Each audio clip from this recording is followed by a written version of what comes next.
श्री तुकाराम जी कह रहे हैं, वन में यदि भगवान होते तो हिरन को भगवान मिल जाते, तुकाराम जी की वाणी है, खरगोश को मिल जाते, बाघ को मिल जाते, ये सब भगवत प्राप्त हो जाते। देखो, जब आनंद मिलेगा तब मन पंगु हो जाएगा। जैसे भौरे में बहुत बड़ी ताकत है कि चाहे जितना मजबूत काठ हो, वो बड़े मौज से खेलते खेलते उसमें छेद कर देगा। जब कमल की पराग वृत्ति में वो पहुंचता है तो थोड़ा सा भी पराग को धक्का न लगे, शांत होकर बैठ जाता है, चाहे जीवन खोना पड़े, वो कमल की पंखुड़ी को नहीं काटता। ऐसे उदाहरण दे रहे, ऐसे ही तुम्हारा मन तब तक उद्दंडता करता रहेगा जब तक भगवत सुख नहीं मिलेगा, और जिस दिन इसे आनंद मिला, भगवत आनंद, ये बैठ जाएगा, इसका अस्तित्व खत्म हो जाएगा, ये बैठ जाए। निज सुख बिन मन होई कि थीरा, बिना आत्मानंद का अनुभव मिले मन स्थिर नहीं होगा, शांत नहीं होगा, विश्राम नहीं पाएगा।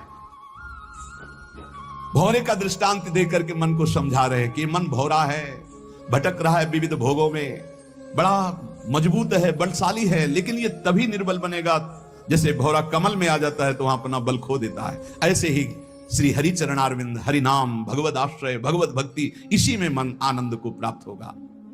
तो आपको कहीं भागने की जरूरत नहीं। आपने सुना कि जंगल में भागने से क्या होगा, जल पीने से क्या होगा, फलाहार रहने से क्या, शांति से अपने घर को ठाकुर जी का मंदिर मान लो, खूब नाम कीर्तन करो, भगवत चर्चा करो, भगवान का सुमिरन करते हुए जीवन व्यतीत करो, इधर भी सुखी परलोक में भी सुखी। किसी से आशीर्वाद मांगने की जरूरत नहीं, दौड़ने भागने की जरूरत नहीं, हाहाकार मचाने की जरूरत, ये बहुत आनंद का जीवन है मानो दे। बस सुलझ जाओ, शांत हो जाओ, जहां तुम हो वहीं सब ठीक है। जो मिल जाए, रूखा सूखा फल है, अन्न है, जल है, जो मिल जाए, प्राण पोषण करो, भगवान का चिंतन करो, सद आचरण करो, बड़ा आनंद में जीवन होगा। लेकिन आनंद से जीने के लिए असद आचरण करते हो, पापाचरण करते हो, आनंद की खोज में, कहां पापाचरण में आनंद है। इसलिए सद आचरण में आ जाओ, भगवद आश्रित हो जाओ, खूब नाम जप करो, भगवान मंगल भवन है, इस गेम से निकाल देंगे। बहुत बड़ा एक गेम है, बहुत बड़ा गेम है, जीतते जीतते हार जाओ, हारते हारते जीत जाओ। तो हम तो जीत गए। नागरी दास ही जन्म जितायो, बलिहारी बलिहारी हमारी सबही बात सुधारी, कृपा करी श्री कुंज बिहारी, और श्री कुंज बिहारी हमारी सबही बात सुधारी। लाखों अपने वृंदावन में, बस खास बात बल गई। नहीं, आप क्या समझते हो, हाहाकार मचा हुआ, तांडव मचा हुआ है माया का, ये तो धाम है, इसके प्रभाव से आप बिल्कुल शांत आनंदमय हो, धूल भरी आंधी दूर से निकल रही। नहीं तो आप संसार में देखो, सतोगुण, रजोगुण, तमोगुण, 3 गुण है। सतोगुण तो कहीं कहीं नहीं, रजो और तमो की तांडव वृत्ति मची हुई है, जहां कहीं भगवत चर्चा, भगवत नाम कीर्तन, भगवत गुण, बहुत विक्षेप माया डालती है। इसलिए खूब नाम जप करो, इसी जन्म में भगवत प्राप्ति कर लो, दोबारा इस कलयुग में जन्म ना हो।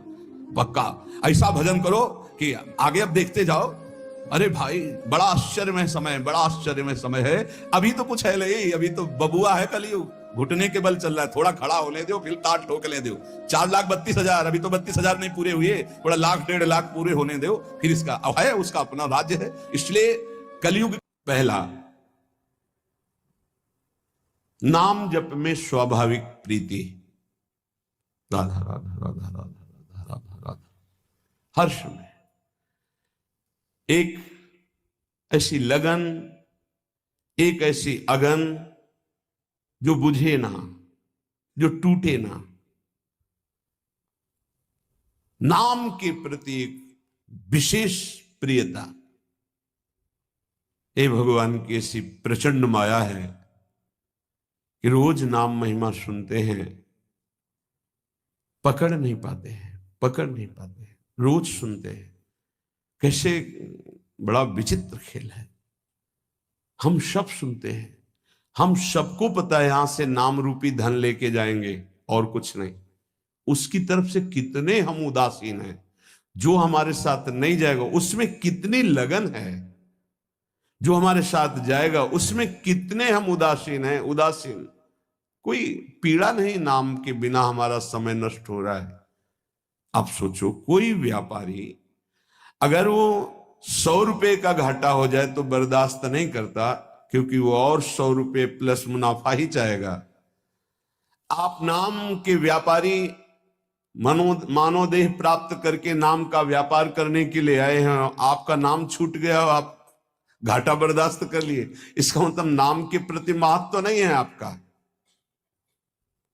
बहुत विचित्र माया। जब नाम महिमा सुनो तो लगता है आज से केवल नाम ही जप करेंगे, थोड़ी देर के बाद एक ऐसी हवा चली कि भूल गए कि हमने कुछ सोचा भी था नाम के प्रति।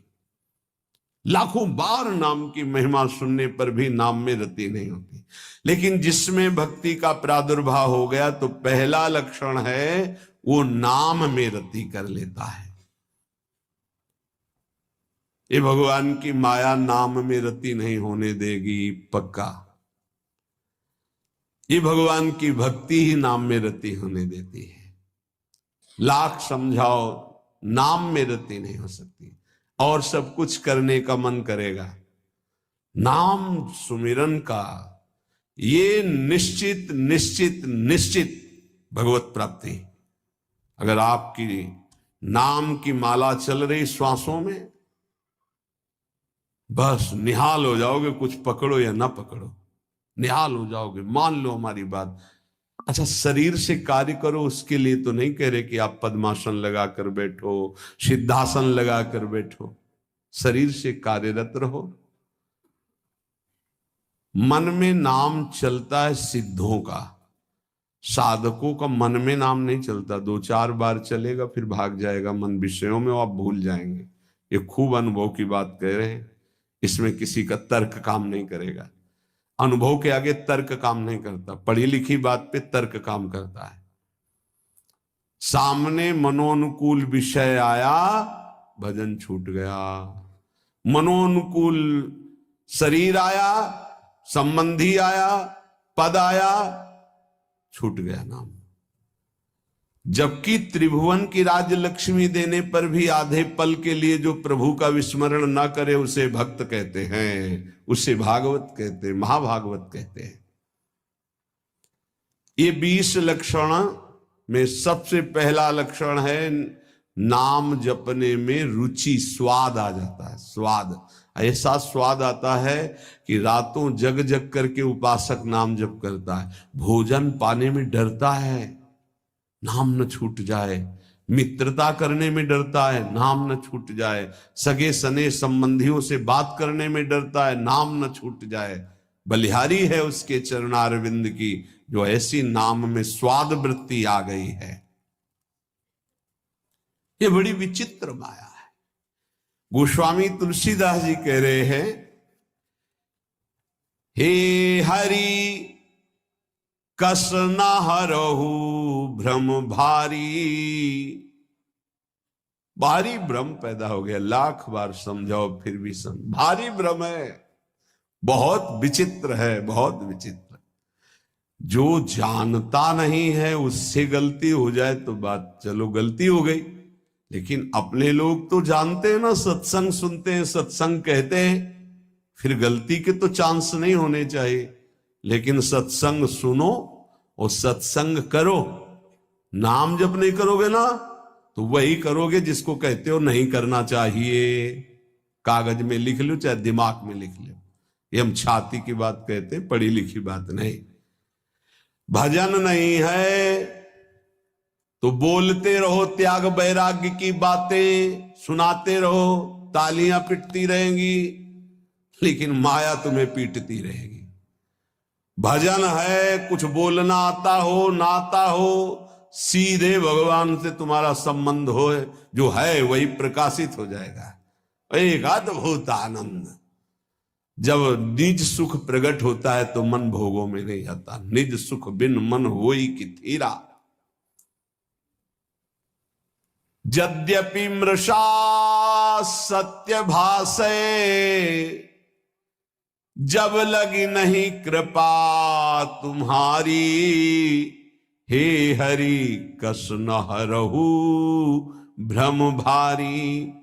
मेरे स्वामी, संसार को सत्य और सुख रूप मान करके आपको भूल जाता हो, भारी भ्रम है, बहुत भ्रम। आप देख लीजिए, देख लीजिए, आपके अनुकूल भोग केवल होना चाहिए, हो चाहे आंख का हो, चाहे कान का हो, चाहे नाक का हो, चाहे भोग का हो, चाहे किसी। प्रभु की याद नहीं आएगी। देख लेना क्या गजब का आकर्षण है। हर भोग में इतनी सामर्थ्य कि प्रभु को भुलवा दे, गजब के।